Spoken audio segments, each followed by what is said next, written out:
ndanduna hoyu ana khou amba afha ndi Lufuno Nematayeni, mudzulapo wa fhano munga muṅwe uno ḓivhiwa ngo pfhi Khwekhwe.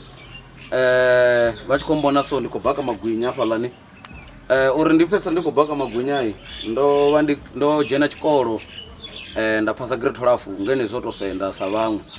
Dzi tshelede dzo ya phanḓa dza bala nda ita security nda shuma mishumo ya khou ivhona ya security. U ḓi shuma u khou ḓi robwa fhaḽa na fhaḽa u tshi shuma dzi overtime dzine a dzi badeli.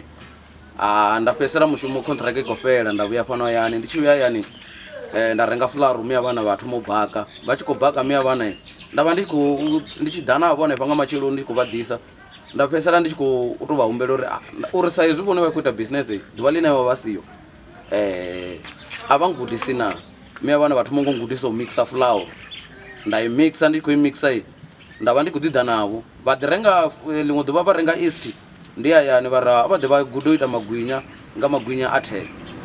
Ndi hafho he nda thoma u takuwa hone uri miya vhana vha siho vho fara fhaḽa na fhaḽa mishumo ya hayani vhe khou ya phanḓa. Ndi tshi khou zwi itela mini vha tshi khou mbona so ndo dzula sa munna ndi tshi khou baka magwinya. Ndi vha ndi khou baka magwinya ngauri mini muḓi u tou tshimbila hu tou vha khou na muḓini u tou ḽiwa zwiṱukuṱuku zwezwo zwi khou dzhena u fhirisa u ita uri vha wane vha muḓini wa muṅwe ri tshi khou dzhena ri tshi khou ḓo fhiswa nga community nga vhugevhenga. Zwino hezwo zwithu sa muswa ndo rali ndi vha ndi khou ima uri na vhaṅwe vhaswavho vha tshi mbona vha ḓi vhona uri tshelede a i no pfhi i dzhena nga gai, i dzhena nga huṅwe na huṅwe ngori vho rali nṋe ndi tshi khou renga ndi u Shoprite kana ri khou renga zwiḽiwa a hu no pfhi vhadededzi kha vha ḓi renga ngeno thungo, a hu no pfhi manese nga thungo, ri renga fhethu nthihi.